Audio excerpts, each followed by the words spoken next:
Berjumpa lagi dengan kami, Cornelius Media, dalam pendalaman Alkitab melalui pelajaran Sekolah Sabat. Dan saat ini kita tiba pada pelajaran yang ke-8 dengan topik Pilihlah Kehidupan. Dan seperti biasa pada saat ini kita akan membahas Sekolah Sabat bersama dengan hamba-hamba Tuhan. Ada Pendeta Tali Wongso dan juga Pendeta Widodo. Kita akan melihat pelajaran penting sehubungan dengan pelajaran yang ke-8 ini, yaitu Pilihlah Kehidupan. Sebelum kita melanjutkan pembahasan kita, mari kita berdoa. Bapa di surga, terima kasih atas kesempatan yang indah. Kembali lagi kami boleh belajar Sekolah Sabat, dan kami meminta kuasa dari Tuhan agar menuntun kami, sehingga kami diberikan pengertian, dan lebih daripada itu kami dapat melakukan firman ini dalam kehidupan kami. Inilah doa kami, di dalam nama Yesus kami sudah berdoa. Amin. Baik, ayat inti pelajaran Sekolah Sabat kita, pelajaran yang ke-8, diambil dari Ulangan pasal yang ke-30 ayat yang ke-19. Dengan bunyi, "Aku memanggil langit dan bumi menjadi saksi terhadap kamu pada hari ini. Kepadamu kuperhadapkan kehidupan dan kematian, berkat dan kutuk. Pilihlah kehidupan supaya engkau hidup, baik engkau maupun keturunanmu." Sebelum kita akan membahas lebih dalam lagi ayat inti kita akan terlebih dahulu melihat latar belakang dan konteks dari mana ayat inti ini diambil. Ulangan pasal 30 adalah bagian pidato Musa yang ketiga. Atau ini adalah pidato Musa yang terakhir sebelum dia wafat. Bagian ini menunjukkan ikatan emosional yang kuat antara Musa sebagai pemimpin yang begitu berpengalaman membawa bangsa ini dengan bangsa Israel yang dia pimpin.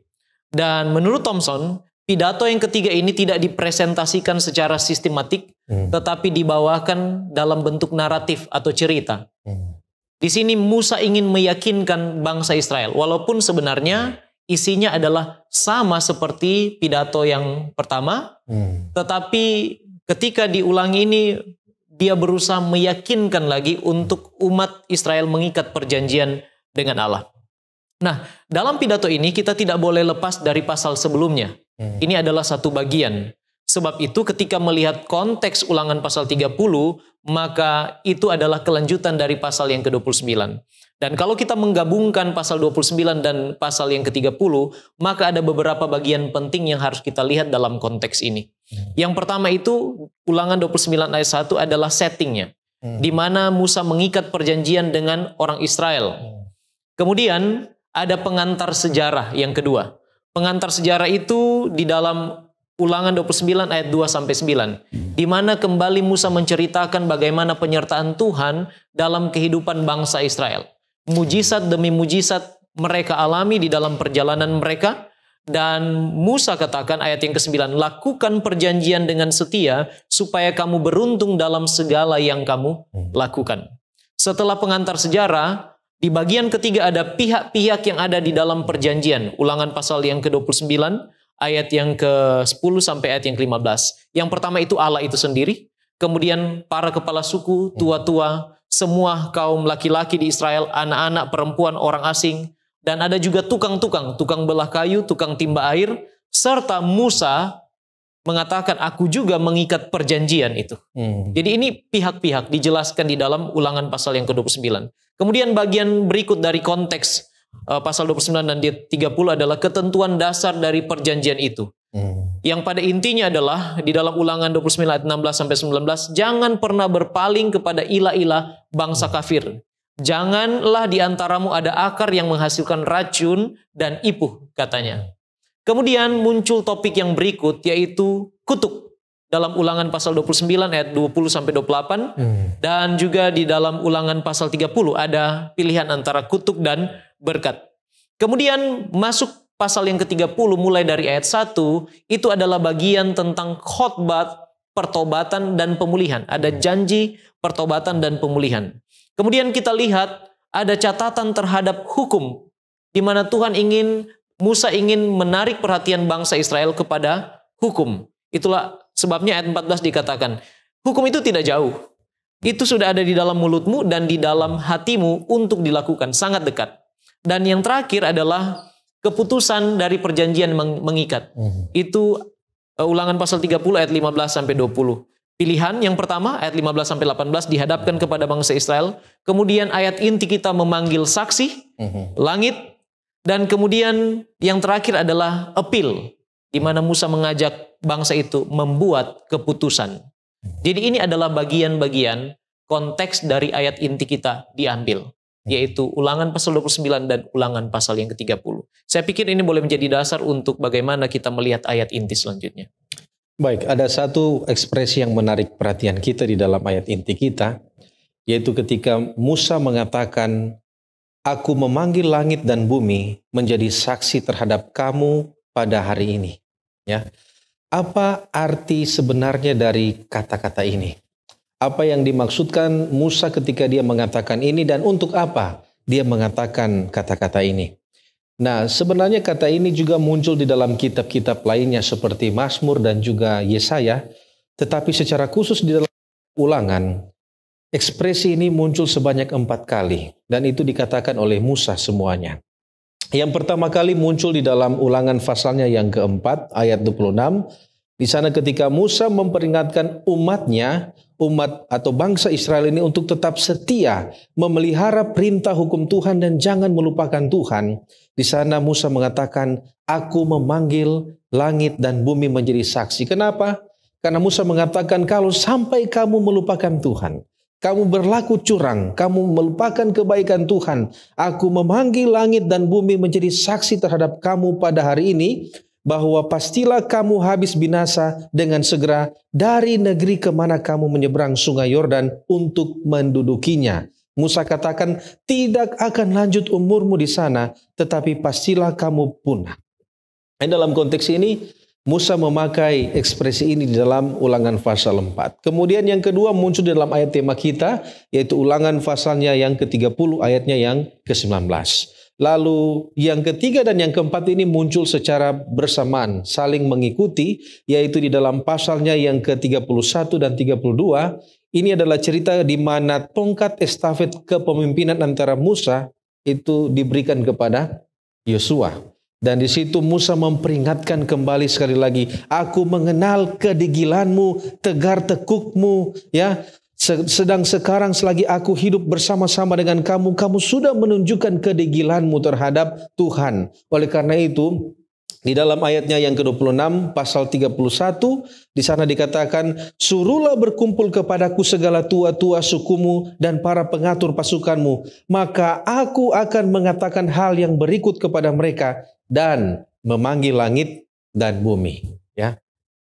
Dan juga dia katakan itu pada saat dia mengatakan perkataannya, ya, pasanglah telingamu hai langit, aku mau berbicara, dan baiklah bumi mendengar ucapan mulutku.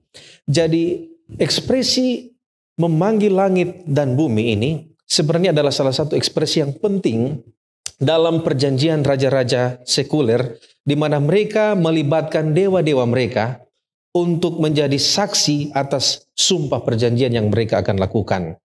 Nah, ada beberapa interpretasi yang muncul sehubungan dengan ekspresi ini. Yang pertama, mereka mengatakan bahwa memanggil langit dan bumi itu artinya mereka memanggil Tuhan itu sendiri untuk menjadi saksi atas perjanjian mereka. Lalu interpretasi yang kedua mengatakan bahwa langit itu merujuk kepada Allah dan bumi itu merujuk kepada umat.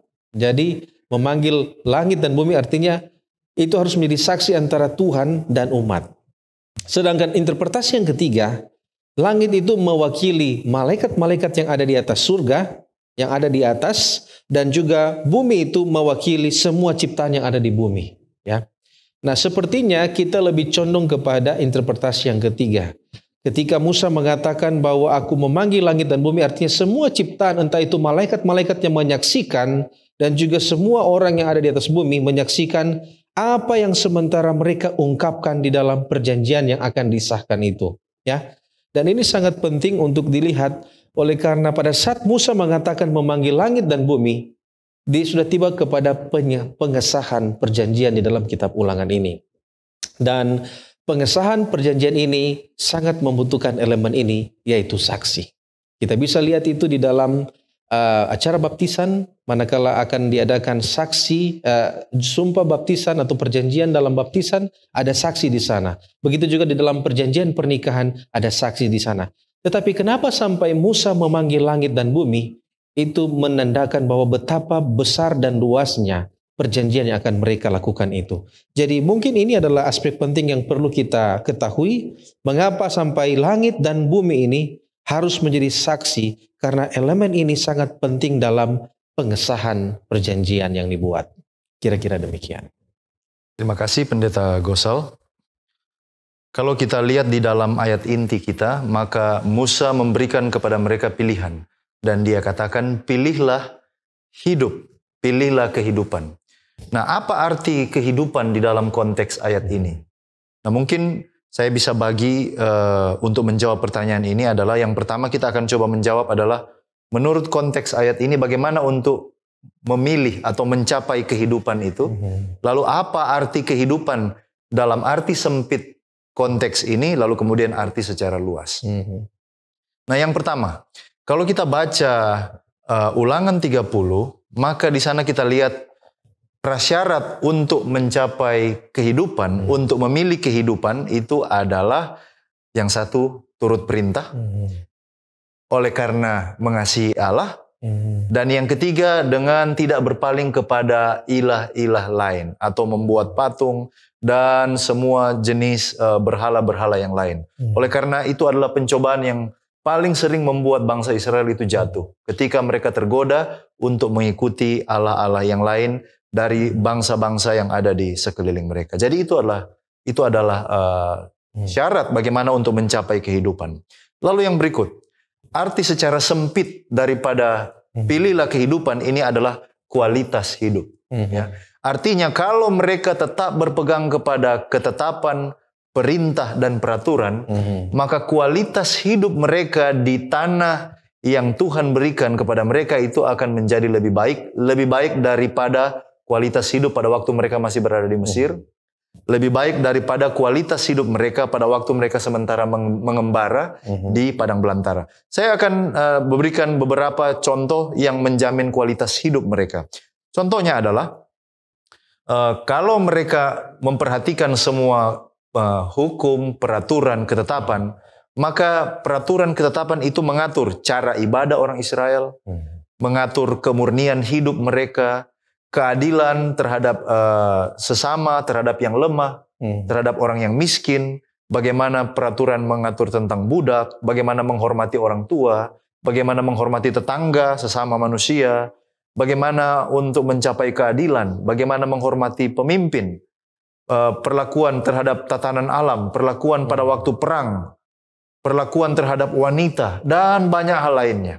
Jadi, ketika Musa katakan, pilihlah kehidupan, artinya, kalau mereka setia melakukan hukum, ketetapan, peraturan, kualitas hidup mereka, ya, itu akan menjadi kualitas hidup yang terbaik. Itu nomor satu, arti secara sempit. Tetapi secara luas, ya, kualitas kehidupan yang dimaksud di sini adalah, saya percaya dengan apa yang disampaikan oleh Yesus di dalam Markus pasal 10 ayat 29 sampai 30. Kalaupun kualitas hidup ini tidak bisa dicapai di dunia yang berdosa ini, tetapi kita percaya ada kehidupan setelah kematian. Itulah sebabnya mengapa Yesus mengatakan dalam Markus 10 ayat 29 sampai 30. Jawab Yesus, aku berkata kepadamu, sesungguhnya setiap orang yang karena aku dan karena Injil meninggalkan rumahnya, saudaranya laki-laki atau saudaranya perempuan, ibunya atau bapaknya, anak-anaknya atau ladangnya, perhatikan Yesus katakan, orang itu sekarang pada masa ini juga akan menerima kembali 100 kali lipat. Jadi seringkali kita berpikir bahwa janji tentang berkat itu nanti sesudah kematian, atau nanti sesudah kita di sorga. Tidak. Sebenarnya Yesus berkata bahwa pada masa ini juga kita sudah dapat upah dari kesetiaan kita. Tetapi ayat itu tidak berhenti di situ. Dia katakan begini. Sekalipun disertai berbagai penganiayaan, dan pada zaman yang akan datang, ia akan menerima hidup yang kekal. Nah, inilah yang saya maksud dengan arti yang lebih luas. Ya. Jadi arti yang sempit menurut pasal ini adalah hidup, artinya kualitas hidup mereka kalau mereka menurut firman Tuhan. Dan arti yang lebih luas adalah yang apa disampaikan oleh Yesus, yaitu hidup yang kekal sesudah kematian. Kalau mereka setia, mereka akan menerima hidup yang kekal. Nah, ada hal yang sangat menarik kalau kita lihat sehubungan dengan hidup ini, dengan kita memperhatikan struktur dari kitab Ulangan. Kalau kita lihat ya, pidato pembukaan dari Musa itu di Ulangan 1 ayat yang ke-8 dia katakan begini.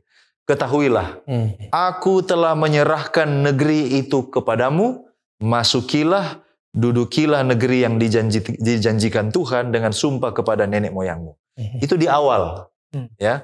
Lalu kemudian di akhir, ini pasal 30 sudah bagian-bagian akhir ya, seperti yang kita pelajari tadi. Ulangan 30 ayat 15 dia katakan begini. Ingatlah, aku menghadapkan kepadamu pada hari ini kehidupan dan keberuntungan, kematian dan kecelakaan. Jadi dibuka dengan Tuhan memberikan apa? Tanah, negeri. Lalu kemudian ditutup dengan menawarkan kepada mereka kehidupan dan keberuntungan. Kalau kita melihat sepertinya ini agaknya terbalik. Harusnya mereka hidup baik dulu, baru kepada mereka diberikan apa? Diberikan tanah, negeri.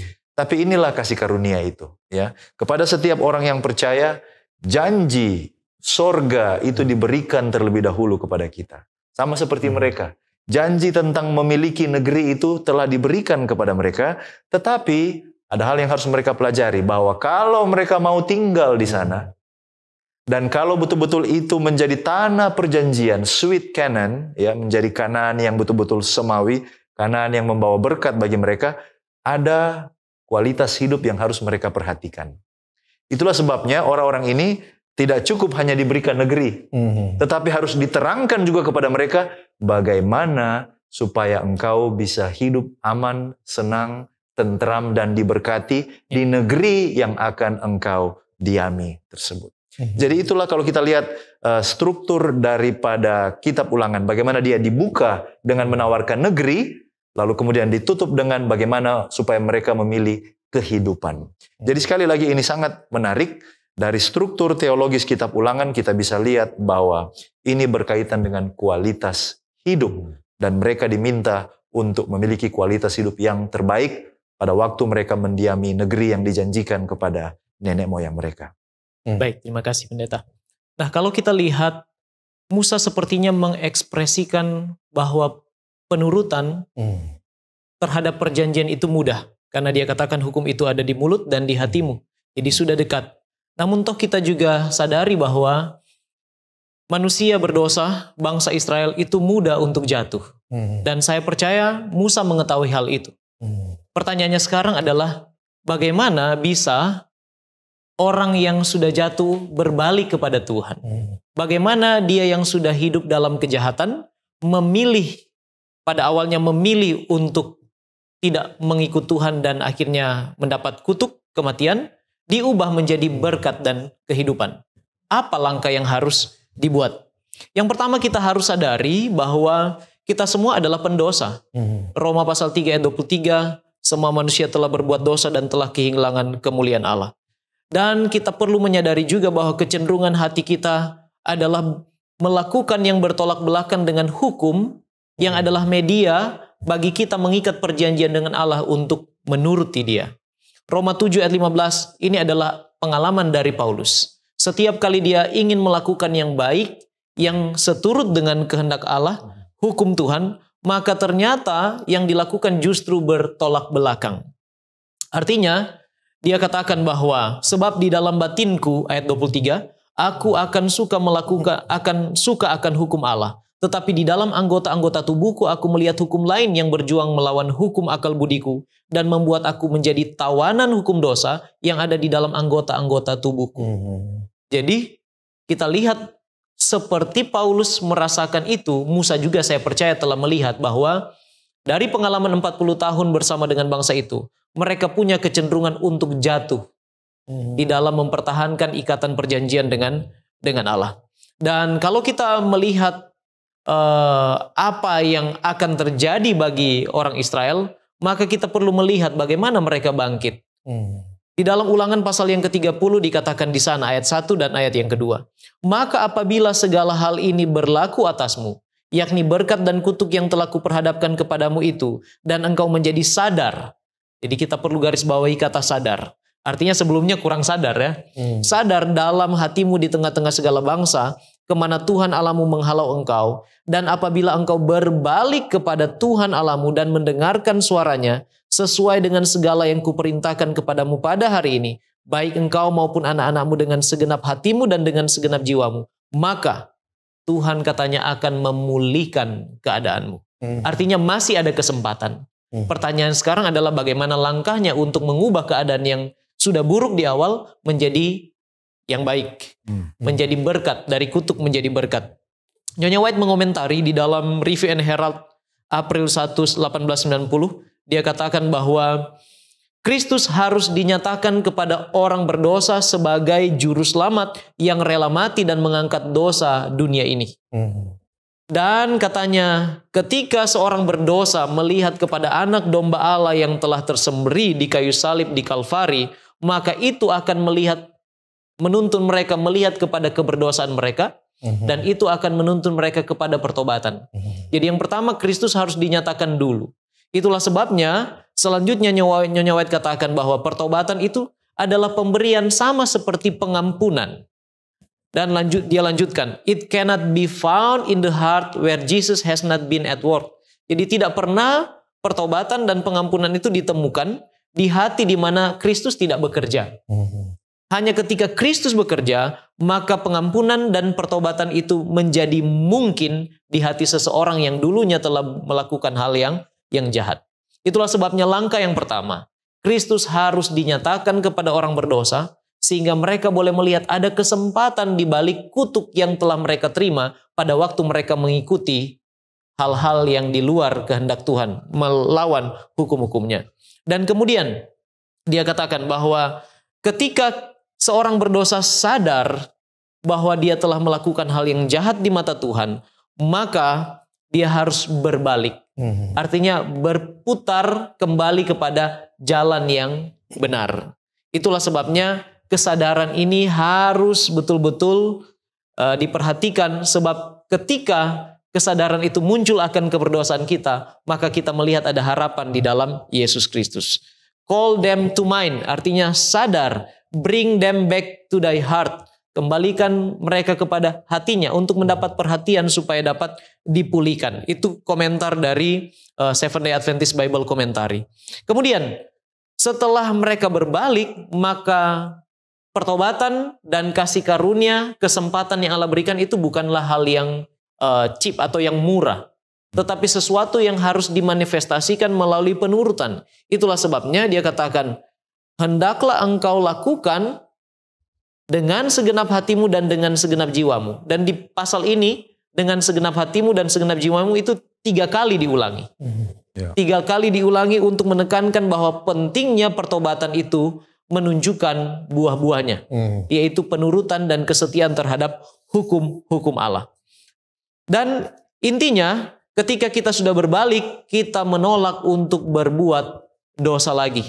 Tidakkah kita ingat ketika seorang wanita yang kedapatan berbuat zina, Yesus katakan, pergilah dan jangan berbuat dosa lagi. Dia tidak menghukum, tetapi dia menekankan ada pertobatan yang harus dialami oleh wanita tersebut. Bagaimana cara supaya kita tidak berbuat dosa lagi? Di dalam Ulangan pasal 30 ayat yang ke-6, dan Tuhan Allahmu akan menyunat hatimu dan hati keturunanmu, sehingga engkau mengasihi Tuhan Allahmu dengan segenap hatimu, segenap jiwamu, supaya engkau hidup.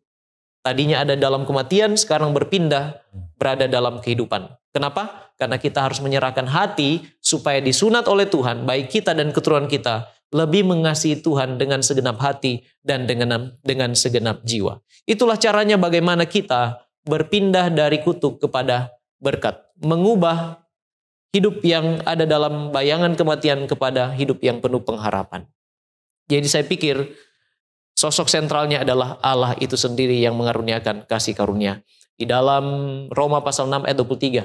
Upah dosa ialah maut, tetapi kasih karunia Allah ialah hidup yang kekal. Saya pikir inilah cara untuk boleh datang kepada kehidupan.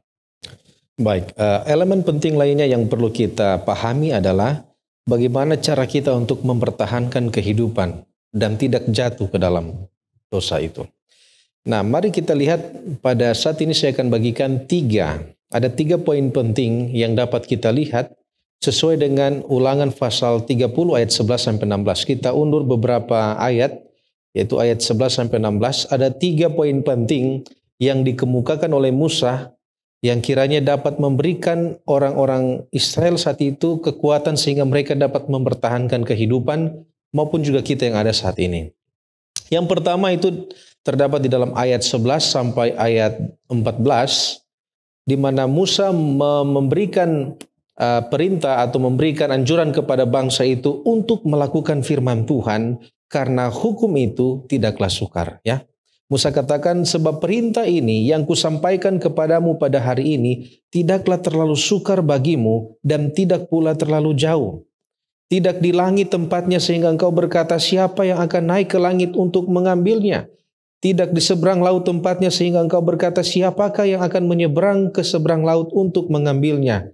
Ayat 14 dia katakan, tetapi firman ini sangat dekat kepadamu, yakni di dalam mulutmu dan di dalam hatimu untuk dilakukan. Jadi lakukan, karena firman itu sangat tidak sukar untuk dilakukan. Itu poin yang pertama. Poin yang kedua adalah ingat. Ya, Musa mengatakan ingat. Apa yang harus diingat? Ada kehidupan dan keberuntungan, dan ada juga kematian dan kecelakaan. Ya, itu di dalam ayatnya yang ke-15.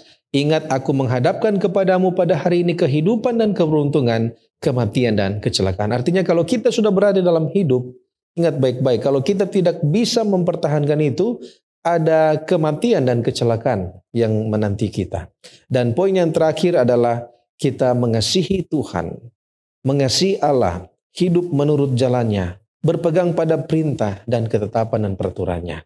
Itu di dalam ayat yang ke-16, Musa mengatakan, karena pada hari ini aku memerintahkan kepadamu untuk mengasihi Tuhan Allahmu dengan hidup menurut jalan yang ditunjukkannya dan berpegang pada perintah, ketetapan dan peraturannya, supaya engkau hidup dan bertambah banyak dan diberkati oleh Tuhan Allahmu di negeri di mana engkau akan masuk untuk mendudukinya. Saya pikir kita melihat di dalam konteks ayat tema kita ini ada 3 hal penting agar kita dapat mempertahankan hidup itu, yaitu jadilah orang yang memelihara hukum itu, karena hukum itu tidak sukar. Yang kedua, ingat bahwa hanya ada 2, yaitu kehidupan dan kematian. Kalau kita sudah berada di kehidupan, baiklah kita dengan setia tinggal di dalamnya. Dan yang ketiga adalah mari kita mengasihi Tuhan dan menurut sesuai dengan jalannya.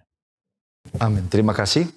Nah, sekarang ketika kita sudah memilih kehidupan, nah sekarang apa ada tanggung jawab moral bagi kita ketika melihat saudara kita atau sesama manusia yang sementara tinggal atau berjalan di jalan kematian, ya, yang menuju kepada kutuk?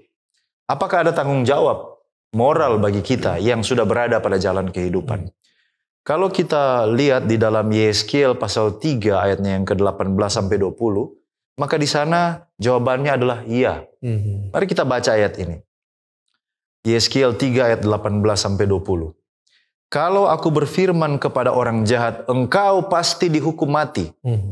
Dan engkau tidak memperingatkan dia atau tidak berkata apa-apa untuk memperingatkan orang jahat itu dari hidupnya yang jahat, supaya ia tetap hidup, orang jahat itu akan mati dalam kesalahannya. Tetapi aku akan menuntut pertanggungan jawab atas nyawanya daripadamu. Jadi sangat jelas ya, bahwa semua orang percaya punya tanggung jawab moral. Ayat 19. Tetapi jikalau engkau memperingatkan orang jahat itu dan ia tidak berbalik dari kejahatannya dan dari hidupnya yang jahat, ia mati dalam kesalahannya, tetapi engkau telah menyelamatkan nyawamu. Jadi sebenarnya ada tanggung jawab moral, tetapi pada saat yang sama juga sebenarnya kita menyelamatkan nyawa kita sendiri dengan memperingatkan orang lain yang sementara menuju kepada jalan kebinasaan. Itu yang pertama, orang jahat. Nah sekarang ayat 20 adalah bicara tentang orang yang dahulu ada di kehidupan, sekarang changing track. Orang yang sekarang berada pada jalan menuju kepada kebinasaan. Ayat 20 dia katakan begini. Jikalau seorang yang benar berbalik dari kebenarannya dan ia berbuat curang, dan aku meletakkan batu sandungan di hadapannya, ia akan mati. Oleh karena engkau tidak memperingatkan dia, ia akan mati dalam dosanya dan perbuatan-perbuatan kebenaran yang dikerjakannya tidak akan diingat-ingat. Tetapi aku akan menuntut pertanggungan jawab atas nyawanya daripadamu. Jadi ternyata ini tanggung jawab moral kita, bukan hanya orang yang berada di jalan yang menuju kebinasaan. Mereka yang dulu ada pada kebenaran lalu kemudian berbalik, kita pun juga punya tanggung jawab moral pada mereka. Namun kita harus ingat bahwa kita harus melakukan ini semua, memperingatkan mereka dalam kerendahan hati. Bukan di dalam attitude atau sikap yang menuduh, menghakimi. Oleh karena itu seorang penulis yang namanya D.T. Niles, dia katakan, evangelism is one beggar telling another beggar where to get bread. Jadi sebenarnya penginjilan itu adalah seorang pengemis yang memberitahu pengemis yang lain di mana tempat untuk memperoleh roti. Tapi kita sama-sama pengemis, kita sama-sama orang malang, kita sama-sama orang yang membutuhkan pertolongan Tuhan. Nah, itulah sebabnya Rasul Paulus, dia katakan di dalam Roma pasal 10 ayat 13-14. Roma 10 ayat 13-14. Sebab barang siapa yang berseru kepada nama Tuhan akan diselamatkan. Tetapi bagaimana mereka dapat berseru kepadanya jika mereka tidak percaya kepada dia? Bagaimana mereka dapat percaya kepada dia jika mereka tidak mendengar tentang dia? Bagaimana mereka mendengar tentang dia jika tidak ada yang memberitakannya? Jadi di sini kita lihat bahwa kita bersyukur kalau kita sudah berada di jalan kehidupan. Kita berdoa semoga kita berada di jalan kehidupan. Namun ada tanggung jawab moral bagi kita untuk memperingatkan saudara-saudara kita. Baik mereka yang masih di jalan kebinasaan, ataupun mereka yang dahulunya di jalan kebinasaan dan sekarang berbalik menuju kepada jalan kebenaran dan sekarang berada pada jalan kebinasaan. Kita punya tanggung jawab moral untuk memperingatkan mereka. Dan ketika itu hanya bisa dilakukan apabila kita sendiri telah memilih kehidupan. Dan saya berdoa, semoga oleh pertolongan Tuhan lewat diskusi kita pada saat ini, kita akan tetap memilih kehidupan dan tetap berjalan pada jalan yang menuju kepada kehidupan yang kekal. Mari kita tutup diskusi kita dalam doa. Bapa di sorga, terpujilah namamu Tuhan oleh karena Engkau begitu baik.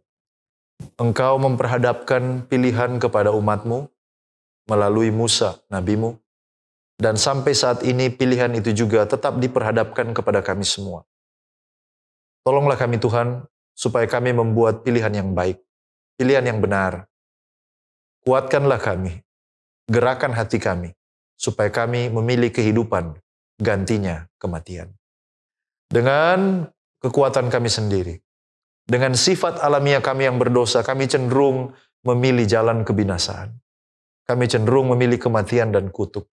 Tetapi apabila Yesus bekerja di dalam hati kami, kami percaya.